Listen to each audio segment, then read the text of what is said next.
Hola, ¿qué tal? Bienvenidos a este diálogo en vivo. Un diálogo en vivo que más que una transmisión es un espacio formativo, nutrido de reflexión, nutrido de el ánimo de poder aportar valor. Hoy quiero invitarles que además de conectarse a este espacio que tendremos el día de hoy, bienvenidos todos los que se van conectando. Por favor, me confirman si me escuchan de manera adecuada. Me escucho claro, se escucha todo bien. Quiero confirmar estos temas técnicos para fluir en el resto de la información que les voy a dar. Si alguien me puede confirmar, por favor, si se escucha bien, les agradecería muchísimo. Muchísimo. Bueno, y mientras que se siguen conectando, bienvenidas todos los que se van conectando, contarles un poco acerca de la temática de hoy. ¿Qué relación tiene la infancia, la experiencia de infancia? ¿Cómo hemos acompañado la infancia? ¿Cómo acompañamos la infancia y cómo se vive la infancia con la adolescencia? Gracias a quienes ya me confirman que el audio está muy bien. Gracias por estar aquí. Y bueno, quiero recordarles también que así como este diálogo en vivo, lleno de valor, lleno de potencia, hay una cantidad de diálogos en vivos en mi cuenta relacionados con temas de educación, de crianza, de desarrollo personal, desarrollo profesional para educadores. También hay temáticas de desarrollo familiar, de autocuidado, de propósito, de sentido de vida. Así que cuando tengas un tiempito por ahí y te quieras ver un espacio especial que le aporte a tu pensamiento, a tu emoción, a tus relaciones, a quién eres en tu día a día y con tu familia, pues puedes ir a ese lugar. Hoy tenemos una súper invitada, ella es Leticia Garcés.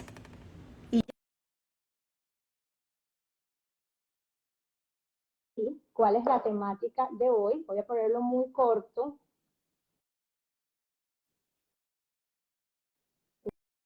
Infancia y adolescencia. Bienvenida, Patricia.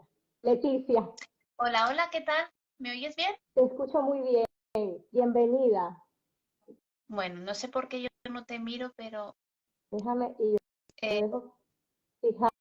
bueno, sí, Quiero dejar fijada la temática. Ahí está. Muy bien. Ahora sí, bienvenida. Qué alegría tenerte ya de noche, del otro lado del mundo. Qué felicidad. Agradecerte una vez más por compartir este espacio de diálogo con nuestra comunidad, que bueno, está tejida por mamás, papás, educadores, líderes educativos, y bueno, también gente que desde el lugar de donde se relacionan con los niños, las niñas y los adolescentes, quieren aportar lo mejor para una evolución social. Entonces, por eso abrimos estos espacios, por eso queremos nutrirnos y quiero contarle a todos los que se conecten a ver este diálogo en este momento y en otro espacio, que vengo siguiendo a Leticia hace ya más de 3 años wow. y bueno, leyendo sus publicaciones, leyendo todo lo maravilloso que ella tiene para compartir. Somos colegas, ella también es pedagoga y ella es especialista en parentalidad positiva y educación emocional. Además de todo un recorrido que ahorita voy a dar el espacio para que ella también pueda presentarse y compartirse muy de cómo ella lo siente. Una vez más, Leticia, bienvenida a este diálogo. Además, Leticia es autora de 2 libros. El primero, que fue, digamos, con el que conecté con su mensaje con ella, que es Padres Educados, ¿sí? Hijo, se llama así, Padres Formados, Hijos Educados, Tal, y ahí lo tenemos. Es sí, lo tengo inspirador aquí. y un proceso maravilloso. Ahí está, Exactamente. qué lindo. Su Es una primer nueva libro. versión adaptada. Exactamente, esa es una nueva portada, ¿no? Y Sí. bueno, sin más, Leticia, quiero que nos cuentes quién eres, cómo te presentas tú y que nos cuentes un poco a qué te dedicas. Bueno, pues no sé qué podría decir de mí que le pueda resultar interesante a tu audiencia, pero bueno, principalmente me puedo considerar apasionada de la educación de la infancia.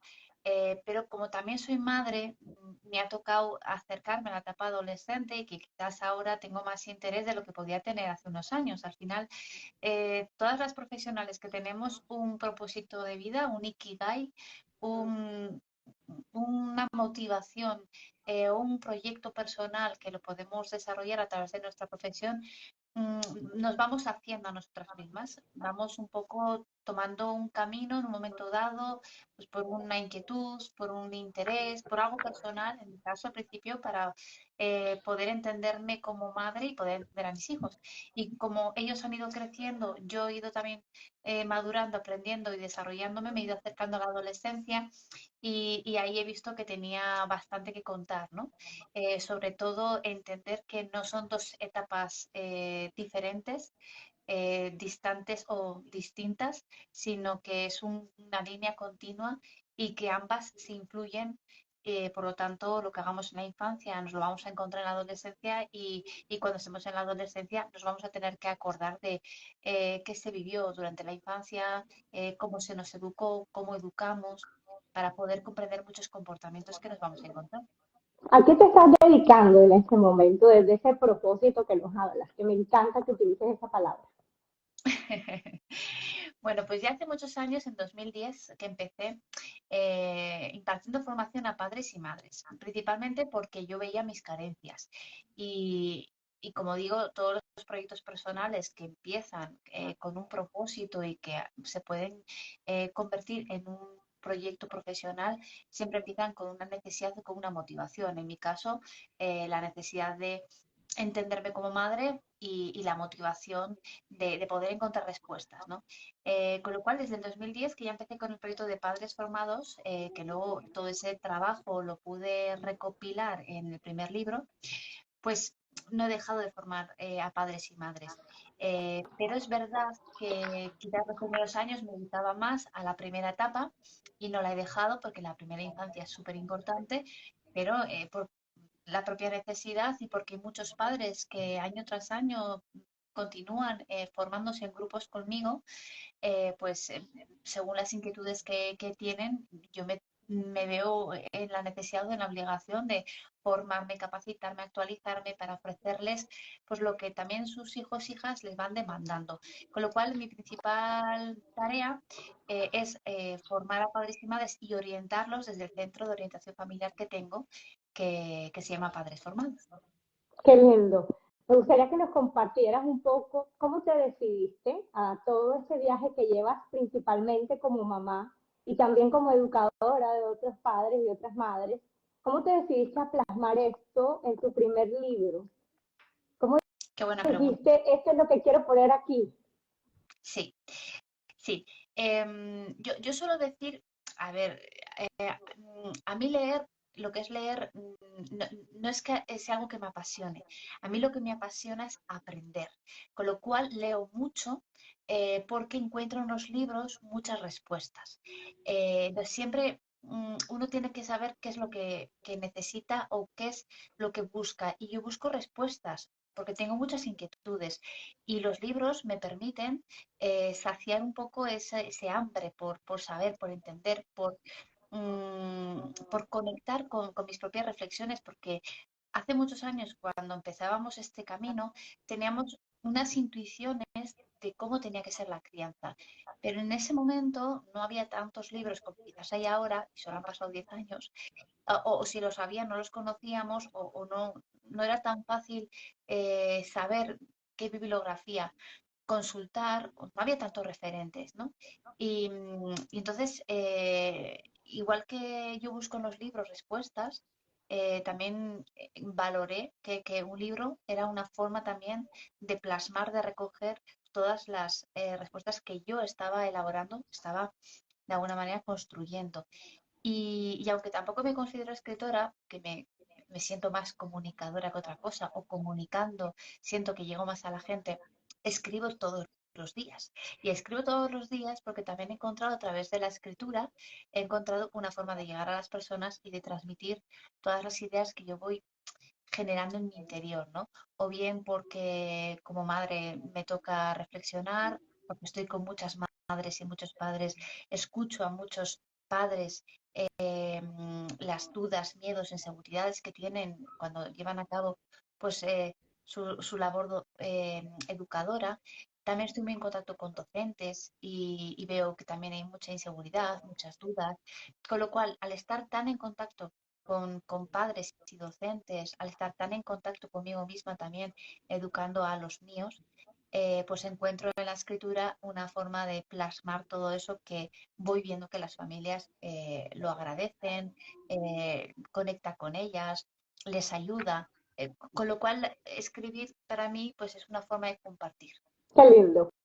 Bueno, eso fue un tesoro para mí. Yo sueño con escribir, estoy en ese proceso, así que quise aprovechar de verte aquí para escucharte hablar sobre esto. Y bueno, para todos los que están conectados, inicialmente decirles que el tema de hoy está basado en el título del libro de Leticia, el último libro de Leticia, su segundo libro, Lo tengo aquí. que se llama Infancia bien tratada, adolescencia bien encaminada. Ahí lo tiene ella en la mano.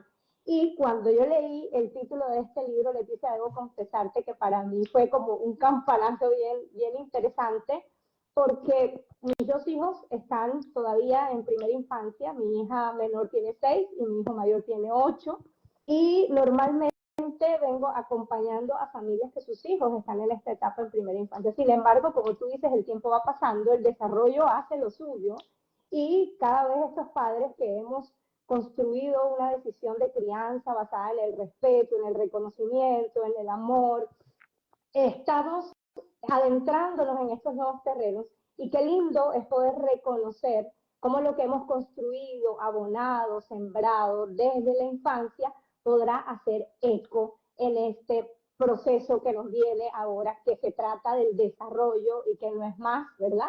Creo que le ponemos muchas etiquetas muchas veces y muchos matices y filtros a la experiencia de la adolescencia. Realmente es una decisión que vengo tomando, es reconocer que es desarrollo, que es transitorio y que por supuesto que podemos tener influencia en ello.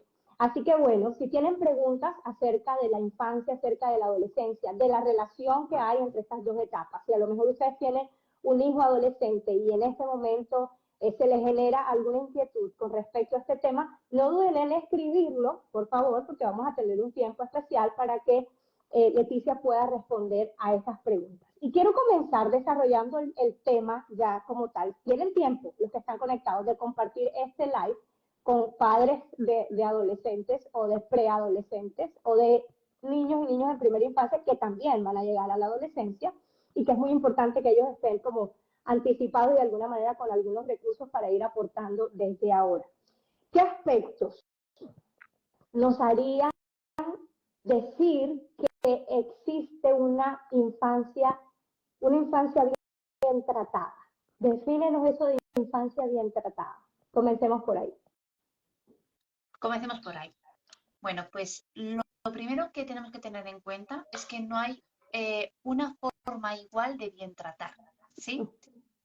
Y esto es una reflexión que ya hicimos hace muchos años cuando hablábamos de los niños y de las niñas con necesidades educativas especiales, que entendíamos que la inclusión, la diversidad era importante y que cada niño o niña tenía su propio ritmo de aprendizaje y evolución e intentábamos que la escuela pues fuera inclusiva y tuviera en cuenta pues la individualidad de cada niño y cada niña, teniendo en cuenta que bueno, también hay un grupo que tiene que ir a un ritmo, pero que luego dentro del grupo hay una serie de individualidades que hay que considerar, tener en cuenta para adaptarnos un poco, por lo menos, al ritmo de aprendizaje de cada niño. Con lo cual, esta reflexión ya la habíamos hecho como sociedad, como comunidad educativa. Y ahora nos toca hacer esta misma reflexión con los buenos tratos, porque podemos pensar que el buen trato es no gritar. Vale. Pero realmente el buen trato es que cuando una madre o un padre grita, sea consciente de que se ha gritado no es porque realmente desea hacerlo, sino porque hay una situación que lo ha superado y le ha dado a su hijo un trato que no desea y que quiere mejorar. Con lo cual, en este caso, el buen trato sería poder hablar con tu hijo de la dificultad que has tenido en un momento dado para manejarte con esa emoción y bueno, pues tener ese diálogo de reparación, de acercamiento, de disculpa, de sincerarte, esto podría ser un buen trato. Y hay niños que a lo mejor les hablas en un tono muy suave, muy suave, muy suave, y ese niño que está acostumbrado a otro tipo de ambiente, otro tipo de comunicación, no responde a ese trato tan suave y necesita percibir en ti mayor seguridad, mayor autoridad, con un tono mucho más firme, que no quiere decir que le grites, pero hay niños que, según cómo les hables, no responden. ¿Por qué? Porque estamos programados para responder al miedo. No respondemos al amor, nos desarrollamos a través del amor. Respondemos al miedo porque nuestra amígdala se activa en situaciones de riesgo y peligro, con lo cual, en cuanto me siento amenazada, me siento en peligro, me siento en riesgo, mi amígdala se activa y me pongo a salvo. Y la forma de ponerme a salvo es o atacando o paralizándome, huyendo. Con lo cual, sabemos que los niños y las niñas no se desarrollan a través del miedo, se desarrollan a través del amor. Responden al miedo y no al amor. ¿Esto qué quiere decir? Que yo tengo que tener un mínimo conocimiento de cómo es ese niño, qué temperamento tiene, cuál es su estilo de apego, cuál es el estilo educativo familiar que se usa mayormente, la tendencia de sus padres a la hora de educar, si tienden a ser más autoritarios o más permisivos. No hay una única forma de ser, hay actitudes, ¿no? O qué tipo de comunicación se emplea en esa familia, ¿no? Si generalmente es una familia donde se busca el diálogo, se busca el encuentro, se busca el apego, o es una familia donde se ha normalizado la violencia.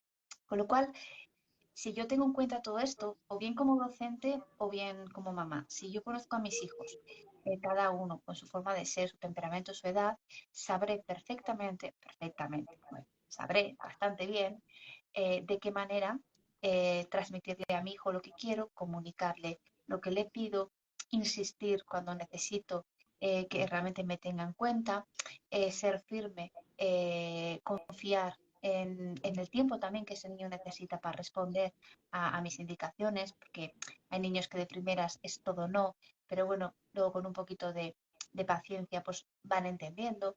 Con lo cual el buen trato es conocer lo suficientemente bien a mi hijo y conocerme lo suficientemente bien a mí para, a través de las competencias emocionales y parentales como mamá, poderme comunicar pues, lo mejor posible, favoreciendo en mi hijo también la escucha activa, favoreciendo también su empatía hacia mí, despertando en él también el interés, el estar receptivo al diálogo.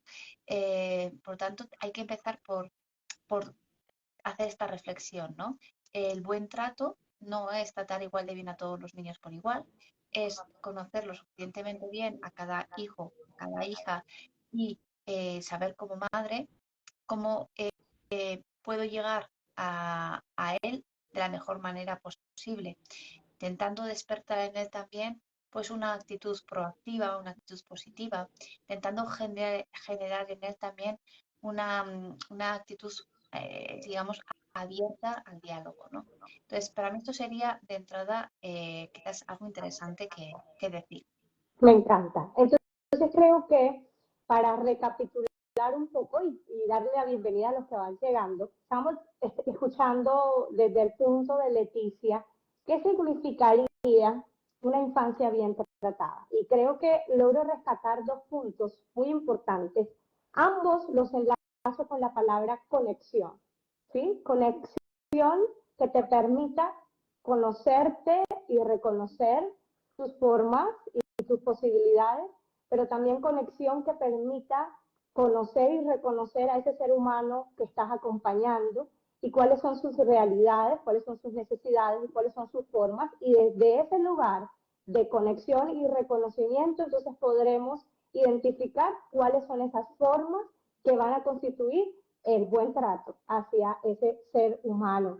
Muy bien, creo que yo estoy de acuerdo, ¿sabes? Como la conexión para mí es fundamental. Creo que de ahí, de lo que me permito observar, de lo que me permito escuchar, de lo que me permito percibir con sensibilidad, voy encontrando rutas maravillosas para poder ser efectiva ¿Qué relación tienen entonces la infancia con la adolescencia? ¿Qué relación tiene cómo se vive esa infancia, las realidades de esa infancia, con lo que podríamos esperar o ver en la adolescencia? Pues mira, hay personas que temen la adolescencia, la temen desde que tienen niños pequeños y se están ya preparando para esa adolescencia terrible, temible, viendo en los niños a veces comportamientos que son completamente normales a la edad, viéndolos como un problema, ¿no? La típica frase que se dice, ¿no? Si mi niño con 5 años es así, no quiero pensar cómo será con 15, ¿no? Y precisamente porque tu niño con 5 años es así, con 15 años no va a tener esos comportamientos, porque digamos que si el cerebro necesita 24 años para madurar, sabemos que con 5 años la propia inmadurez del cerebro pues hace que el niño sea pues, más impulsivo, más reactivo, que no tenga autocontrol. También lo vamos a encontrar en la adolescencia porque el cerebro está en obras, pero a pesar de ver también comportamientos impulsivos en la adolescencia, también hay una cierta madurez que hace un poco que el propio adolescente vaya encontrando su equilibrio, ¿no? Pero hay una palabra que es muy interesante y yo la voy a explicar porque yo realmente la he conocido a raíz de mi libro y es la palabra amae. La palabra amae es una palabra japonesa del estilo de la palabra ikigai, que también es una palabra bellísima que nos han regalado dos españoles, Frances Miralles y Héctor García, dos españoles que se van a una aldea rural de Japón, Okinawa, y descubren que, bueno, pues allí están las personas más longevas del mundo que además tienen el premio Guinness en ser las personas realmente que más que tienen más de 100 años, ¿no? Y quieren saber qué es lo que hay en esa aldea o cómo viven esas personas para que hayan vivido tantísimos años y que encima tengan un premio Guinness, ¿no? Y lo que descubren estos dos españoles, con lo que escriben su libro Ikigai, que significa una vida que merece la pena ser vivida, lo que descubren es que estas personas, aparte de tener una buena alimentación, tener una vida con actividad, tener también mucha vida social, lo que todas esas personas coinciden es que tienen una vida con sentido, tienen una vida que merece la pena ser vivida. Por lo tanto, se levantan motivados y tienen una vida con propósito y todos hacen algo que les hace conectarse con emociones placenteras y les hace fluir. Y esto es lo que estos dos autores extraen de Japón y lo convierten en un libro maravilloso que ha sido traducido a más de 60 idiomas y que ha sido pues, número uno en su momento en Estados Unidos por el significado de esta palabra y lo importante que es que las personas tengamos un ikigai en nuestra vida. Pues igual de importante que esta palabra, que todos los padres y madres deberíamos de tener un ikigai en nuestra vida, nuestros hijos, hijas deberían de descubrir su propio ikigai y nosotros les deberíamos de ayudar o encaminar a que lo puedan descubrir, sobre todo en la adolescencia, porque es un momento en el que tienen que tomar decisiones. Hay otra palabra también japonesa que es amae, que esta la descubre Takeo Doi, un psiquiatra psicoanalista muy reconocido también en 1970, y él habla que esta palabra es, digamos, la forma de entender la conexión emocional, digamos, de forma realmente profunda, ¿no? Auténtica, genuina, única. Y yo no he encontrado mucha información de esta palabra y de este hombre, pero la he descubierto a raíz de mi nuevo libro, el de Infancia bien tratada, Adolescencia bien encaminada, porque este libro entra dentro de una colección que se llama Amai.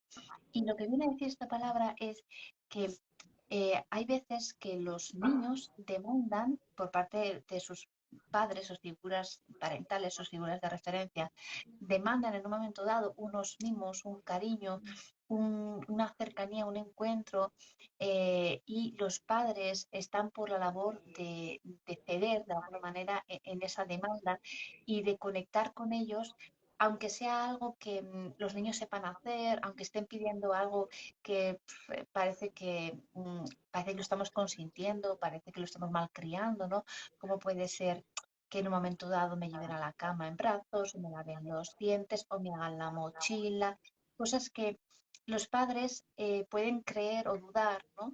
Que quizás haciendo eso los están consintiendo, malcriando, pero el AMAE va mucho más allá, no rompe la autonomía, no rompe la rutina, no perjudica en absoluto, no daña la relación, no, no significa hacer por el niño aquello que él puede hacer por sí mismo, sino que la MAE es algo así como un punto en el que se encuentran padre e hijo, donde el niño con cierta vulnerabilidad, con cierta dependencia, con cierta demanda de apego, pide algo que él puede hacer por sí mismo, pero lo pide porque a través de eso está queriendo conectar con el padre. Y el padre, sabiendo que es algo que lo sabe hacer perfectamente su hijo, está por la labor de ceder puntualmente porque a través de eso sabe que está conectando con su hijo. Cuando en unas relaciones filoparentales, unas relaciones familiares, se dan momentos AMAE, que son únicos, que generan vínculo, que generan conexión, estamos más cerca de sentir la empatía, el apego seguro, los vínculos afectivos, de construir relaciones saludables, de conocernos, porque además, si tienes que decir no, dices no, esto es así de claro.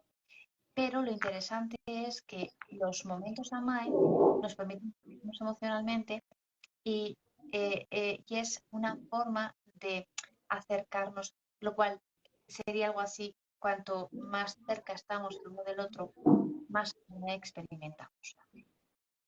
Ok, me encanta. No conocía. Ikigai sí, yo me baño, me levanto, me invierto, desayuno. Ikigai, pero además no conocía el término y me parece muy lindo porque creo que trascendental, es trascendental. Y, y bueno, creo que van abriéndose pistas maravillosas y quiero que sepas, tú, Leticia, y todas las personas que se conectan, que me siento como invitada a observarme, porque particularmente soy muy enfocada en cultivar la autonomía en mis hijos y que comúnmente me encuentro frente a situaciones como cepillado de dientes, amarrar los cordones de los zapatos, no sé cómo le llaman a eso en España, ¿sí? Los cordones también, ok.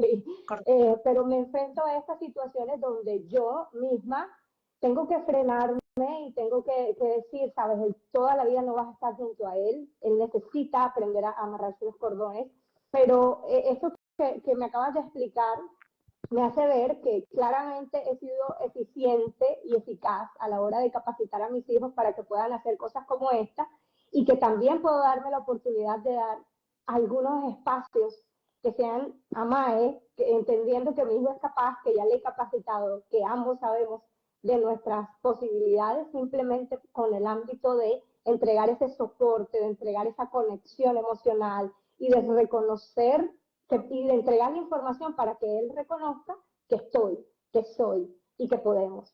Me encanta, me he conectado pero muchísimo con esto. Voy a investigar y por supuesto que tu libro será entonces una oportunidad para profundizar en este concepto. Hay una pregunta que está aquí escrita de una mamá adolescente y dice, ¿qué hacer si tu hijo se comporta de manera muy diferente a lo que ve en casa? Palabras insultantes, mentiras, falta de respeto a la autoridad. Te diría dos cosas. Por un lado, me preguntaría si cuando mi hijo se comporta de forma distinta, quisiera saber si las autoridades que están fuera de casa tienen la capacidad de ver más allá de la conducta. Porque siempre ponemos el foco en el niño, ¿no? O el adolescente y decimos, es que este adolescente falta al respeto a sus profesores o se comporta de una forma que yo no me reconozco ahí, yo le he educado con valores, ¿no?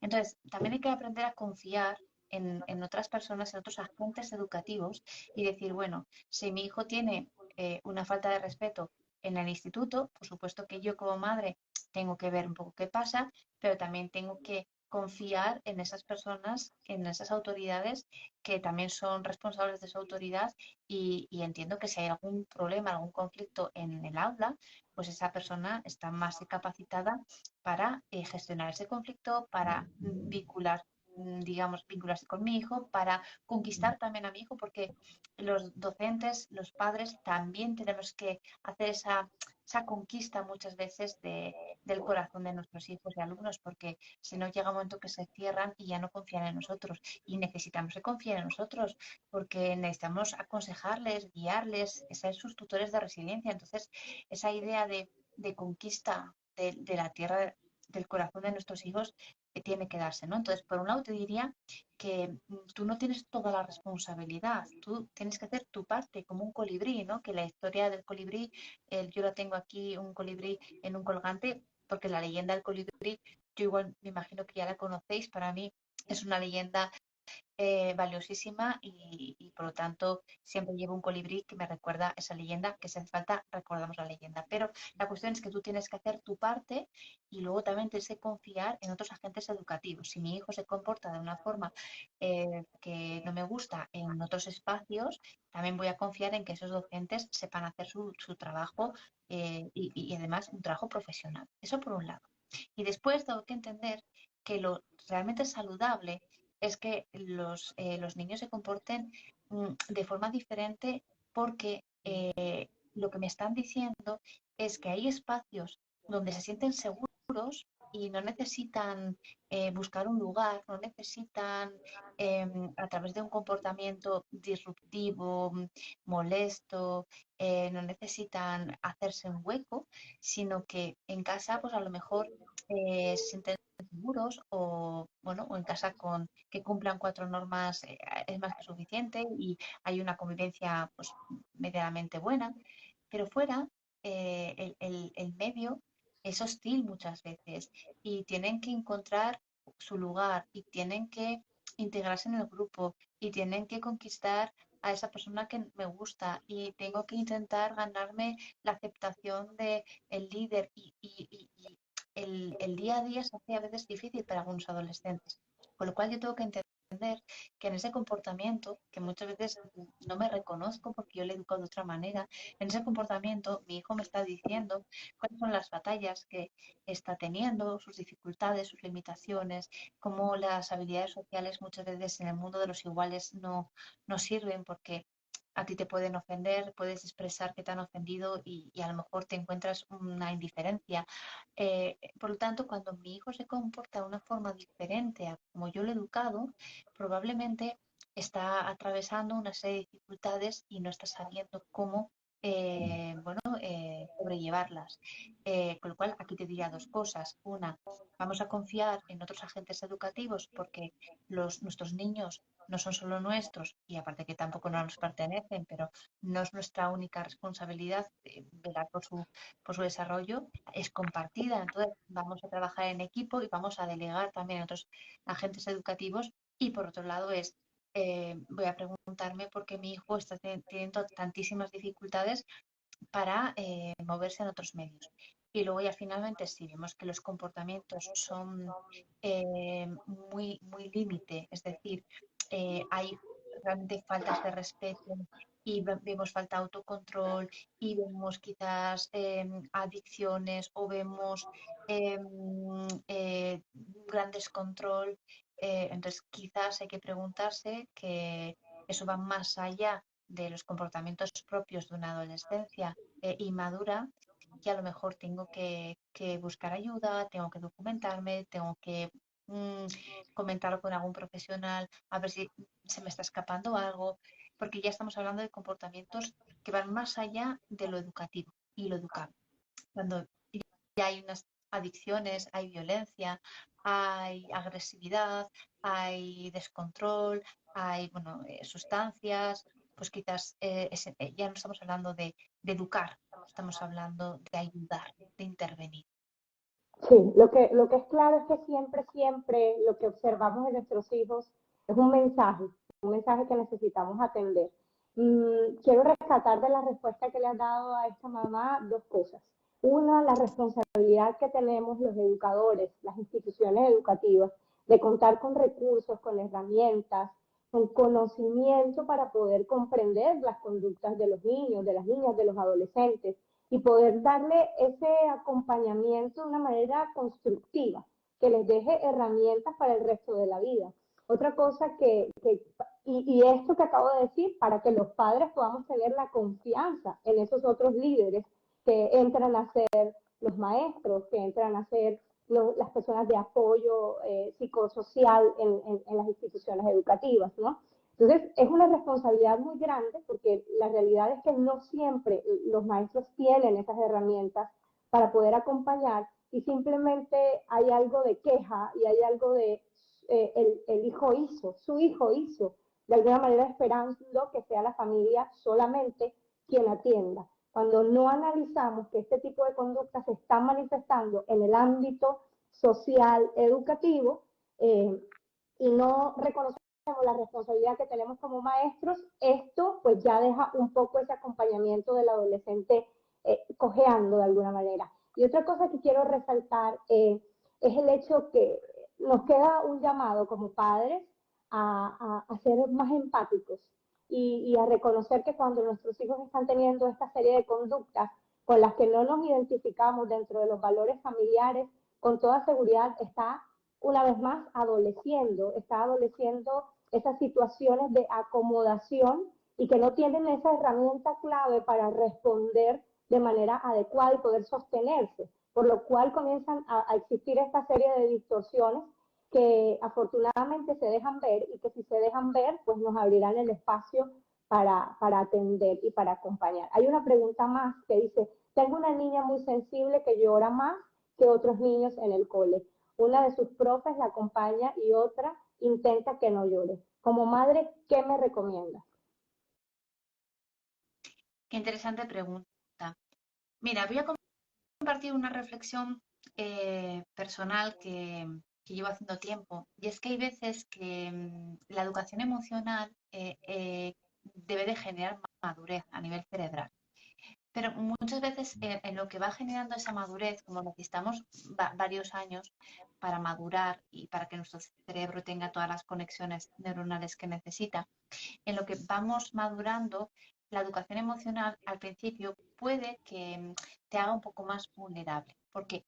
Porque si alguien te está educando de forma emocionalmente competente, una madre, un padre, esa persona procura ser comprensiva, empática, usar la comunicación asertiva, la escucha activa, considerarte, interesarse por ti, mostrar pues curiosidad por lo que haces, validar tus emociones. Entonces, en ese ambiente, eh, el niño que crece en ese ambiente crece pues entre algodones también, porque son los adultos los que hacen un esfuerzo por regularse emocionalmente, por comunicar de forma asertiva, por reparar cuando pasan la línea del respeto.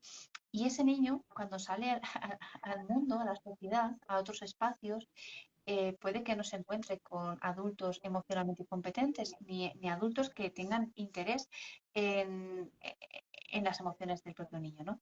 Y aquí es donde los niños, como hemos dicho, que la educación emocional te tiene que fortalecer, te tiene que ayudar a madurar, pero en lo que tu cerebro madura, como necesita muchos años, pues el niño hay unos años al principio que está siendo bien tratado y cuando va a espacios donde hay adultos que no priorizan el tiempo, pues te puedes encontrar con niños muy sentidos, ¿vale? Pero ese niño muy sentido, ¿vale? No tiene que ver porque es sensible, por carácter, sino porque está viviendo esa crisis de decir, pues estoy acostumbrado a que a mí me hablen, me pregunten, me consideren, si me enfado, lloro, me tengan paciencia, me den mi tiempo, mi espacio, me ayuden a recomponerme y de repente aquí me encuentro una persona que cuando lloro me ignora, eh, ¿qué hago? ¿Cómo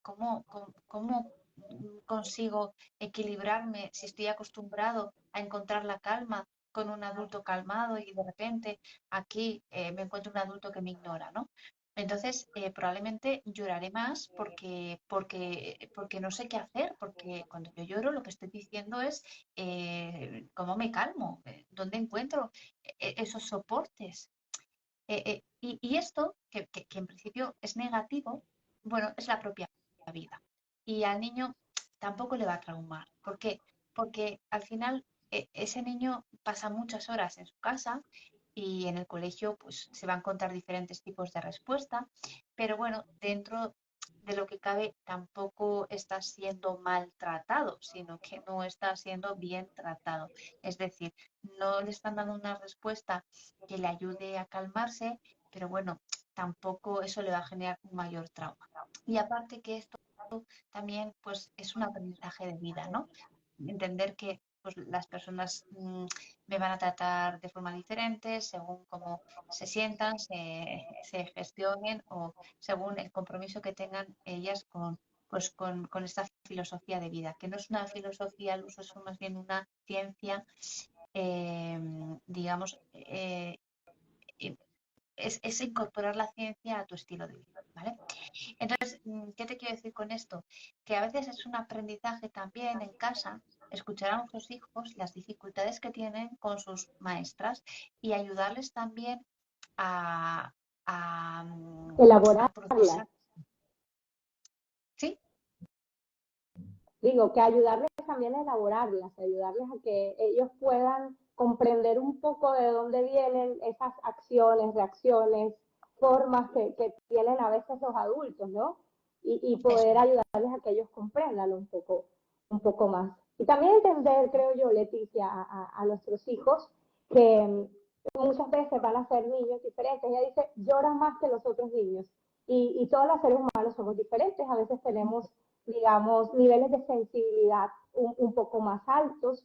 Y lo importante es que en el comentario que ella escribe, dice que hay una maestra que le acompaña. Y yo creo que ahí es donde hay algo muy valioso y es que agradecer que haya maestros que tengan la disposición emocional también para poder acompañar esos periodos de llanto, esos periodos de incomodidad, agradecer que existe esa disposición. Y hay una cosa muy valiosa que siempre comparto con los padres, y es que toda situación con nuestros hijos podemos acompañarlas antes, durante y después de que ocurren. Acompañamos esas emociones antes de ir, vas a ir, has estado llorando, validar esa emoción, identificar y ponerle nombre a esa emoción. Durante, qué bueno que está esa maestra allí acompañando, y posterior a eso es ayudarle también a esa niña a valorar el acompañamiento de su maestra y continuar valorando y validando esa emocionalidad que ella está entregando, mientras que ella logra construir confianza con sus pares, con sus maestros, en el ambiente, y creo que ese es el punto, darle énfasis a que nos estamos dando cuenta de sus emociones, darle herramientas también para que pueda reconocerlas y transitarlas. Leticia, antes de irnos, me gustaría muchísimo que pudiéramos escuchar de tu parte. Hay tantas formas de definir la adolescencia. Realmente es una etapa que puede preocuparnos mucho como padres y como maestros. Y hay muchos matices y etiquetas y cosas. ¿Cómo podríamos definir y cómo valorar esta etapa de la adolescencia? ¿Qué nos dirías tú acerca de eso? Yo defino la adolescencia, eh, bueno, principalmente suelo decir que empieza cuando tienes un bebé en brazos, porque la adolescencia es un cerebro con una serie de conexiones, de experiencias, de vivencias, con una historia de vida. Entonces, en la adolescencia es mucho más importante cómo llegas tú como madre a la etapa adolescente de tu hijo que el propio adolescente. ¿Cómo has elaborado tú también tu propia adolescencia? Porque hay veces que tus miedos se representan con la nueva etapa de tu hijo y lo quieres proteger o quieres evitar o quieres ir por delante. Entonces, para mí lo importante es que cuando tu hijo llegue a la adolescencia, tú hayas hecho ese recorrido de mínimo 12 años donde hayas sido consciente también de tus heridas de la infancia, las hayas puesto un poquito en orden, lo que hayas podido sanar, hayas sanado.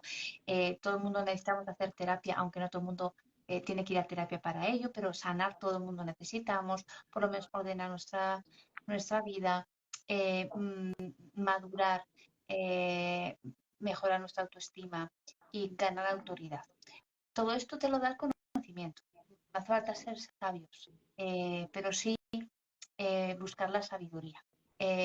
Por lo tanto, si tú inviertes tiempo en leer, inviertes tiempo en escuchar un live como este o cualquier otro donde se hablan de esos temas con los que tú puedes hacer tus propias reflexiones.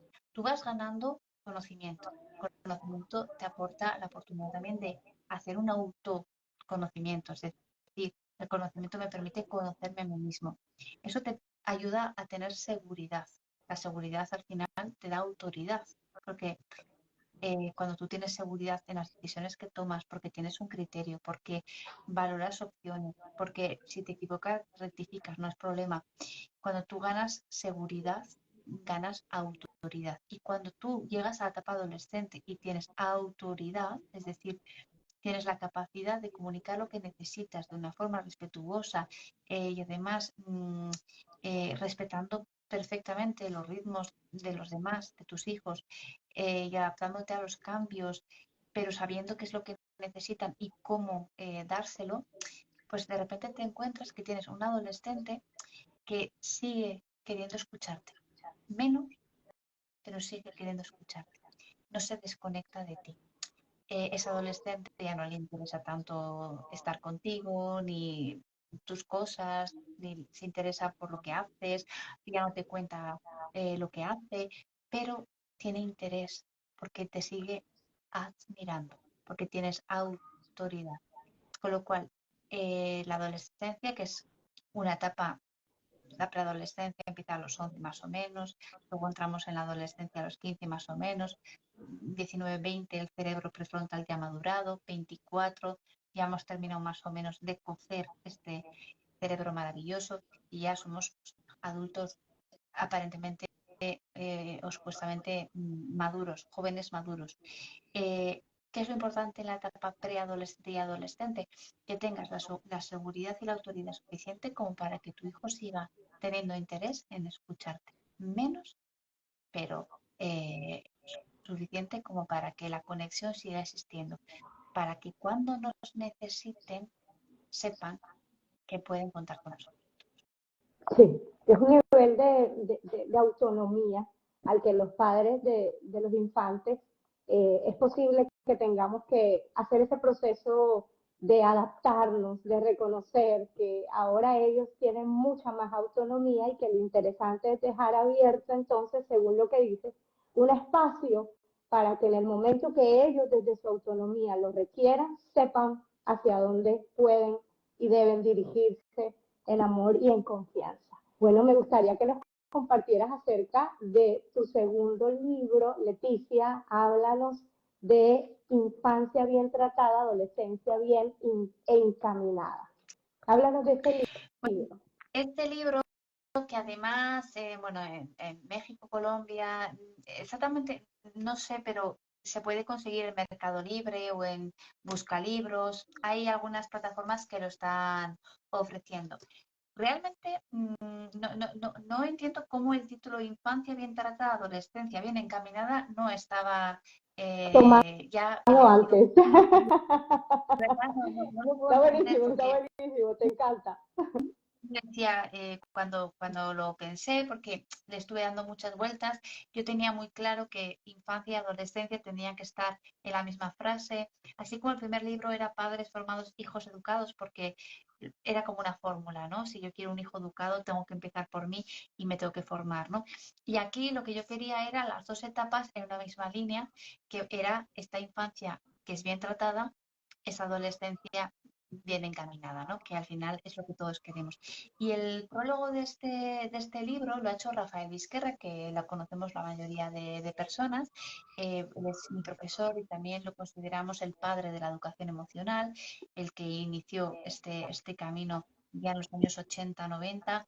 Ya estaba investigando la educación emocional, pero no existía la evidencia científica suficiente como para apostar por algo que además no existía ni como concepto. Eran ideas, eran reflexiones. Hubo que crear el concepto de educación emocional para empezar a investigar sobre ello y tener ahora la ciencia que respalda todo este trabajo, ¿no? Entonces, bueno, pues es un libro que además es bastante gordito, ¿eh? Porque mira, al final, si vemos la diferencia entre uno y otro, ¿ves? El primer libro es casi, bueno, pues Está no sé. nutrido, lo que pasa es que esos dos. Sí, está.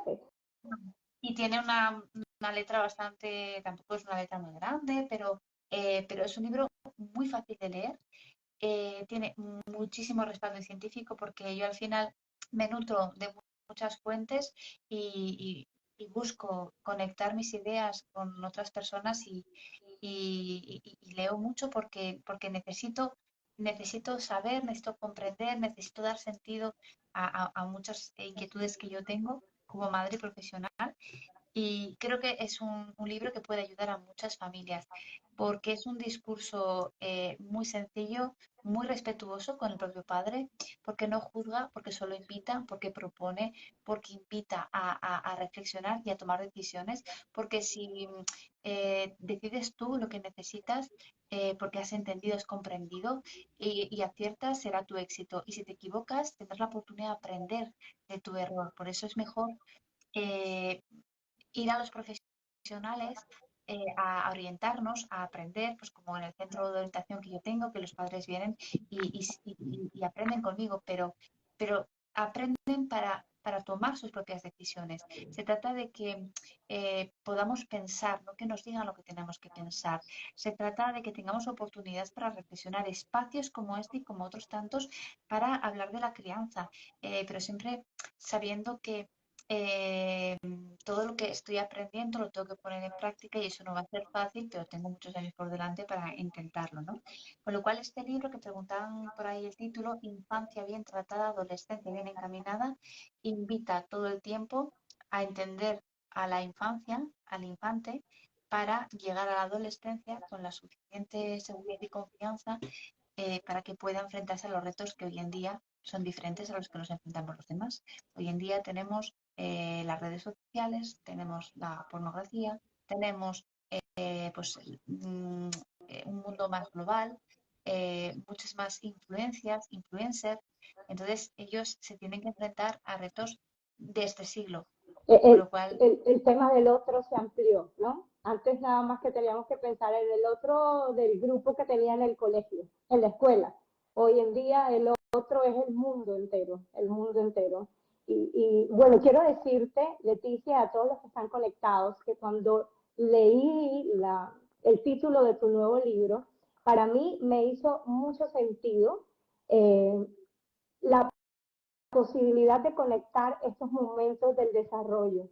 Y creo que si así es la vida, todo el tiempo hemos estado hablando de aportar al sano desarrollo de la infancia, al sano desarrollo emocional, al desarrollo integral de la infancia, porque permean el resto de las etapas de la vida. Pero parece que cuando llegaba la adolescencia, como que había un hueco, ¿no? Como que había un hueco y solíamos pensar el resto de la vida ya como yéndonos directamente al adulto. Sin embargo, hoy es importante resaltar, hacer consciente, y siento que es lo que nos invita el título de tu libro, a ser consciente que vamos paso a paso, que el niño que hemos algunos decidido tratar desde el reconocimiento, aportarle y ser muy intencionales con su sano desarrollo, no vuela directamente a la vida adulta, continúa su desarrollo y vienen nuevos periodos críticos también para el desarrollo y que así como hemos sido intencionales y que así como hemos sido buscadores de herramientas para aportarle a ese sano desarrollo de la infancia, debemos ser muy intencionales y eficientes en construir ese puente que es un poco más corto, diría yo, esa conciencia que es un poco más corto, el reconocimiento de las realidades propias de esa etapa del desarrollo nos da muchísima luz. Y yo creo que hacer este live contigo es de alguna manera invitar a los miembros de mi comunidad y a las personas que se conectan a parar un poco como de las voces sociales, a parar un poco de las etiquetas, a parar un poco el ruido externo y comenzar a construir la oportunidad que puede ser la adolescencia cuando tenemos los recursos adecuados. Y es aportarles desde ese reconocimiento de esas realidades y dejar abierto ese camino. Me encantó esa metáfora, esa pequeña ventanita. De repente estábamos construyendo unos canales muy grandes y muy fuertes de conexión durante la infancia. En la adolescencia aceptemos el amor, que de pronto ya no será tan posible, esos canales de conexión tan grandes, tan fuertes y tan presentes, pero sí que sí vamos a dejar los espacios abiertos para que ellos transiten seguros hacia nosotros. A decidir todos los días disfrutar esta etapa con ellos, dice una mamá de adolescentes. Leticia, quiero darte gracias por este tiempo que nos has brindado a Colombia, a Barranquilla, a esta comunidad. Y bueno, va a quedar grabado este live para que más y más personas puedan escucharlo. Creo que hoy particularmente he aprendido cosas muy significativas. Quiero resaltar el hecho de que iniciando manifiestas que te presentas desde un propósito de educar y de ir un poco más allá y de poder aportar. Me encantó la posibilidad de que dijeras esta palabra que para mí es tan significativa, Ikigai, pero además me encantó que pudieras enseñarnos a Mae, porque creo que esta será como un recordatorio para padres de infantes y para padres de adolescentes, un llamado muy especial a los maestros, a las personas que están en los ambientes educativos, en las escuelas, en los colegios, a ser buscadores. No solamente somos los padres los que necesitamos educarnos con respecto a esto. Y bueno, abrazarte fuertemente, decirte que nos vamos a buscar este libro, ya saben que está en Busca Libre, que es muy fácil aquí en Colombia y muy rápido tener un libro de Mercado Libre y Busca Libre, y vamos por él, a seguirnos formando, a seguir profundizando. Te abrazo, te deseo muchos éxitos y que, bueno, que todo lo que venga por delante, que vengan más libros y que venga más sabiduría en tu ruta de ser maestra y de ser mamá. Un abrazo fuerte. ¿Quieres decir algo para despedirte? Sí, terminaría con una frase que escribí el otro día en un post de Instagram que gustó mucho el otro día, que es: cuando la maternidad que te habías imaginado no tiene nada que ver con la maternidad que estás viviendo, piensa que tu maternidad no es el problema, es la que te habías imaginado, porque los ideales nunca son reales. Entonces, ajusta tu maternidad a las expectativas y piensa si realmente lo que estás viviendo a lo mejor es lo que tienes que vivir, es lo que te toca vivir en este momento por la etapa en la que estás y por lo que tienes que aprender, ¿no? Y que eso que habías imaginado a lo mejor nunca se va a dar porque era un ideal que no era real. Me encanta, me la llevo en mi corazón, me la tomo para mí, ella lo compartió, ustedes tómenla, elabórenla y me conecto muchísimo con lo que acabas de decir. Bueno, las personas en los comentarios en este momento nos agradecen, dicen excelente, muchas gracias, nos preguntan que para cuándo un próximo live, claro que sí, buscaremos la posibilidad y el tema para desarrollarlo. Muchas gracias y saludos, que les encantó este espacio y yo lo corroboro, a mí también lo he disfrutado. Creo que me voy a ver ese live 2 veces más, tomando apuntes y reflexionando también para mi vida y para mi desarrollo. Leticia, muchísimas gracias por tu tiempo, a descansar y bueno, nada, éxitos. Qué bueno saber de ti. Sigue escribiendo. Gracias. Hasta otra. Chao.